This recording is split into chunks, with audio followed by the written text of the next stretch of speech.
from one of the most intimidating cookbooks I own. Whoa, it's the French Laundry Cookbook, a culinary Mount Everest, and I'm gonna make salad. But it's a Caesar salad. I'm just not gonna give up without a fight. Hello again, everyone. Welcome back to our kitchen. This is Jamie and Chef, so I pick a chef and then I cook. And it was an easy pick today. The Chef Thomas Keller, TK. I have a little bit of a history with this one. I've had some laughs, some cries. We've probably grown a little together too. I have, he doesn't know who I am. Although when I went to his restaurant in New York for my birthday, I came in and then people were like, I was wondering when you're gonna show up. They had seen some of my videos. That was cool. So I'm legit not worried today because it is a salad and you can't be worried about salad. Those are the rules. Ooh. Remember that? Okay, here we are. Caesar salad. Parmigiano-Reggiano custards with romaine lettuce, anchovy dressing, and Parmesan crisps. I frequently return to classical preparations and look for a way to reinterpret them. Reinterpret or complicate? You decide. No, reinterpret. So, when I'm reading the recipe, I'm just like, is this gonna be the best Caesar salad I've ever had? Let's see, let's find out. I don't think there's a photo for me to get in. Oh, that's probably it. Okay, so I was preparing all this without thinking that that's what the salad looked like. I just had to turn the page. Okay, so this helps. This is what we're after. For some reason, I was expecting something else in my head. But here's the Parmesan custard on the crouton. There's the Parmesan crisp, the chiffonade of romaine, classic Caesar dressing, and then that is a Parmesan shaving on top. And then what is this again? This is the balsamic glaze. That's interesting because it's a recipe on another page for that, and the recipe is gonna make you half a cup worth of this glaze.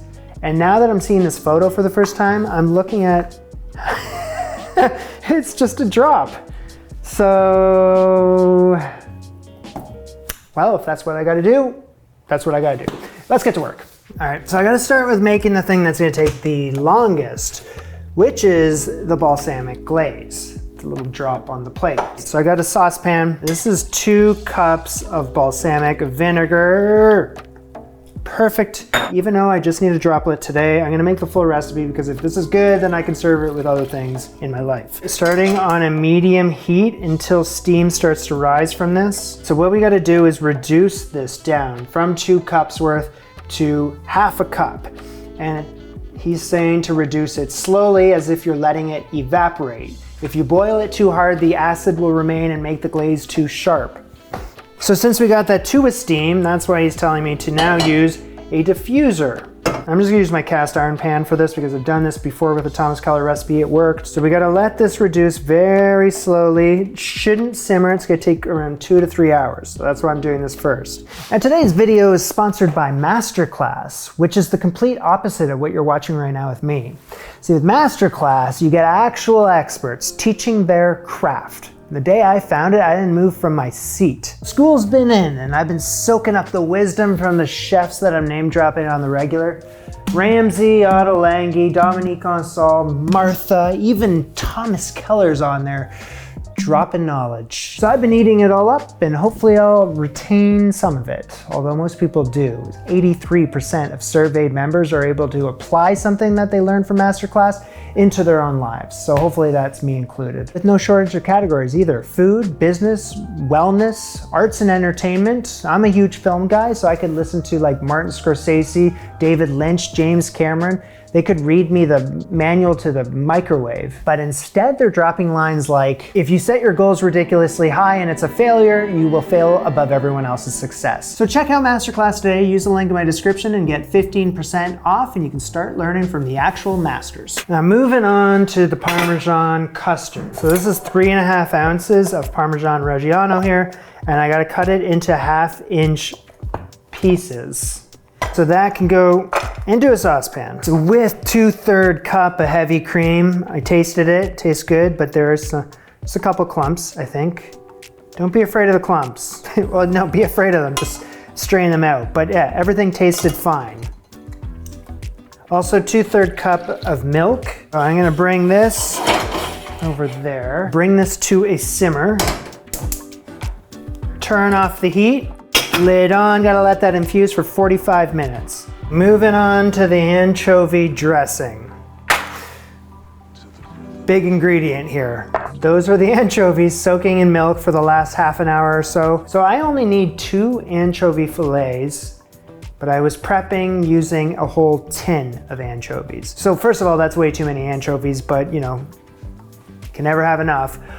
Secondly, he's asking for salt-packed anchovy fillets. Those are a little more difficult to find in the stores around me. So I just like casually looked and I was like, you know what? I have anchovies already in this kitchen that are in olive oil. I'm gonna use those. And then I was looking up what salt-packed anchovies are, and yeah, it is exactly what it sounds like. And the ones that are soaking in olive oil were already salt-packed at one point in time prior to them going in the olive oil. Then they were rinsed and then they were drained and then they went in the oil. So I have what he's asking for, kind of. Oh, don't these look nice? Now that I realize I only need 2 of them, I'm gonna pick the nicest 2. The rest I will eat in my cereal. That is a joke. So you soak them in the milk to mellow out the flavor of them. And then he needs me to debone them, which kind of makes no sense since we're about to pulverize it in a blender, but okay. Here comes Belinda. It's my blender's name. 2 anchovy fillets, roughly chopped shallot, 1.5 tablespoons, 1.5 tablespoons of roughly chopped garlic, 1/4 cup of balsamic vinegar, 2 tablespoons of Dijon mustard.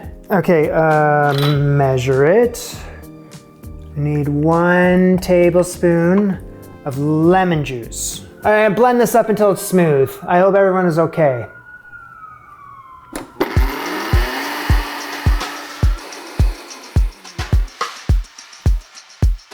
It's the silver fox.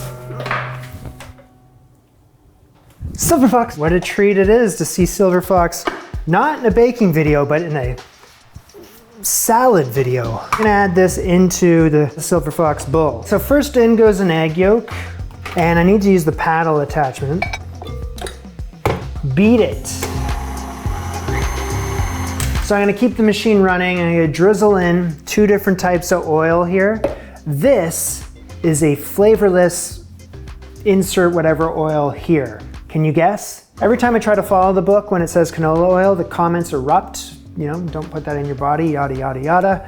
So I'm not gonna tell you what this is. This is a canola oil. Can you tell from the look of it? Is it avocado oil? Is it sunflower oil? I'll never tell, but it is an oil. Let's drizzle it in.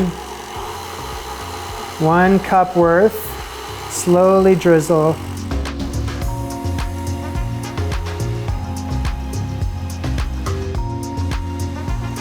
There's 1 cup of olive oil. Freshly ground white pepper to season.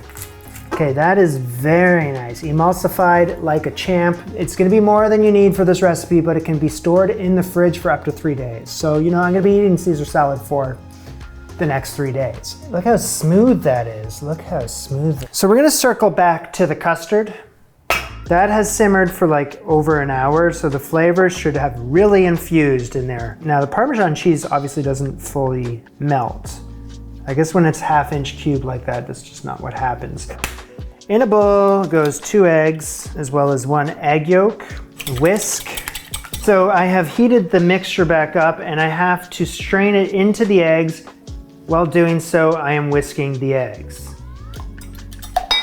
You kind of have to have 4 hands for this, but I'm straining the milk and cream mix that now tastes like Parmigiano-Reggiano into the eggs so that those eggs temper, you don't want any trouble, and the Parmesan cubes are not to be included. Okay, sorry about the mess, but season with white pepper, salt. We need something to bake our Parmesan custard in, so I'm gonna be using this mold today. It's for, well, it's for muffins or Canadian butter tarts. To start here, I just need to gauge how much 2 ounces looks like and add that in here. Okay.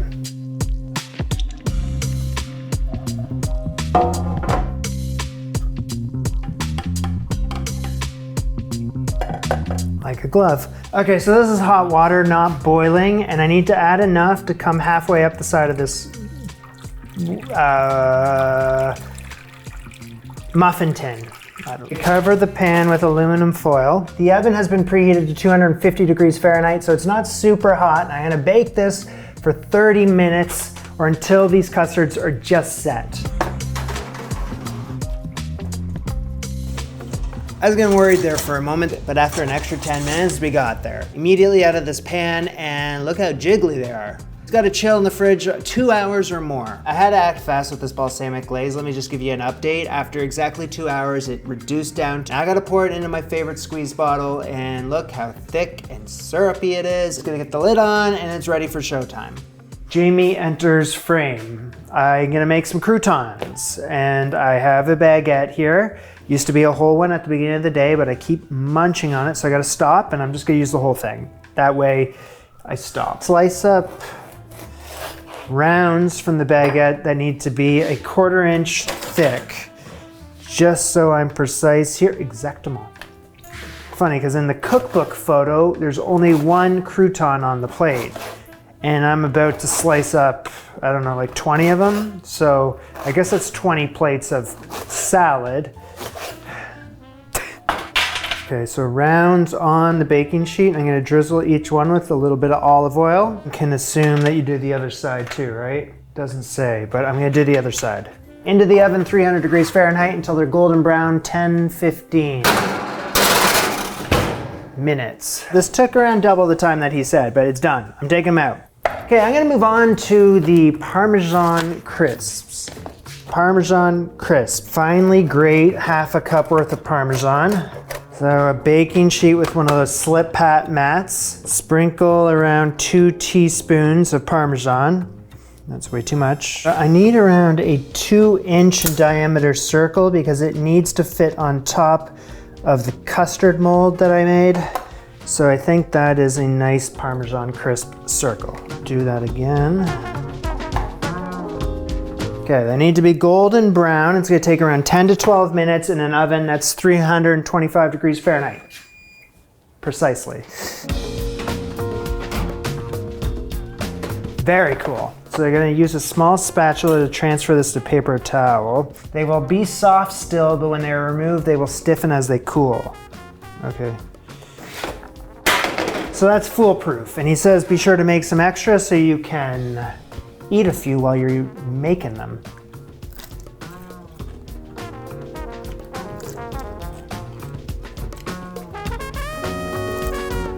I was using this as the spatula to get those Parmesan crisps off, but this is my Dutch cheese peeler. It really does come in handy when you need something like this, which is a Parmesan shaving. Get a couple of them. Yes. Okay, the last piece of the puzzle here, head of romaine lettuce. Okay, so for this salad today, okay, so TK wants me to use the heart and the small inner leaves. For another salad, I will keep this, chiffonade or long narrow strips. Bring over the Spin Master. I can go in there, pump it good.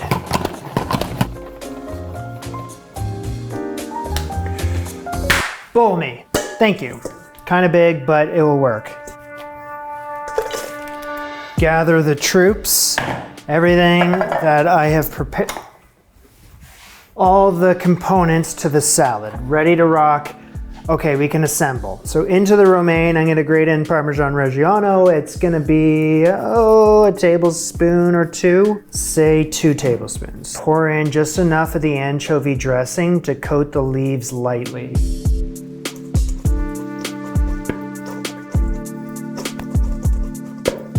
And you season with white pepper to taste. Okay, so for a TK recipe, we always use the small plates.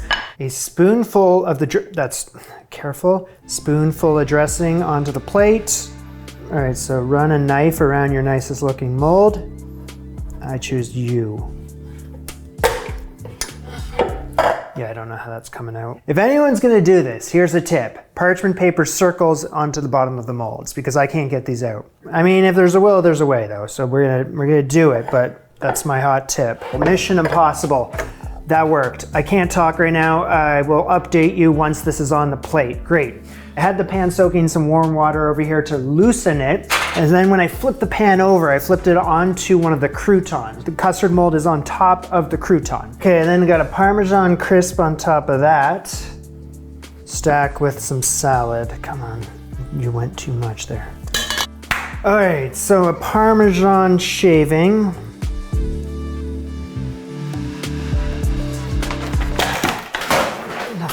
Cookbook fell. Lastly is a small pool of the balsamic glaze. Stop horsing around, stop horsing around. It's gonna not look like that much longer, so order up.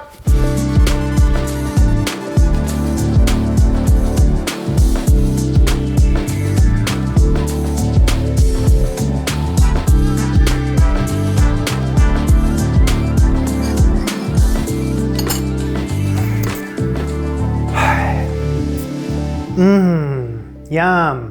Top-notch stuff. It's the best salad I've ever had. I mean, it's just a small portion. If I'm gonna make this at home, I want a bigger portion. So more salad, a couple of the Parmesan crisps, break up some of those croutons, custard mold on top of that, and then you got Parmesan shavings that go on top. There you go. That's how you could make it at home.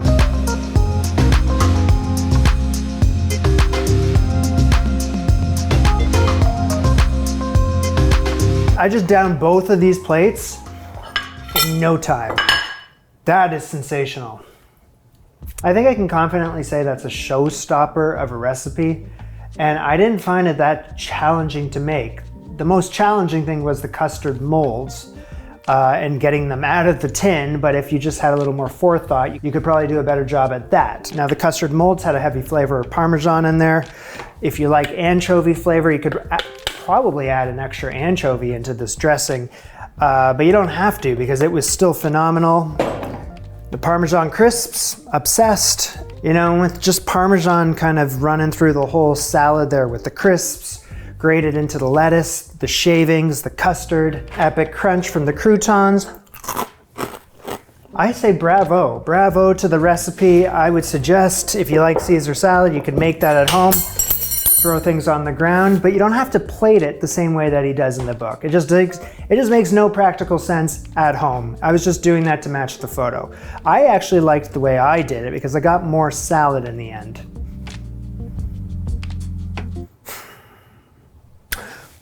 Balsamic glaze. I maintained all of that balsamic flavor. You don't want to overdo it in the salad, but I mean, holy hell, just 2 hours, slow simmer, and I'm out of here. This was Jamie and TK. Bon appetit. Au revoir.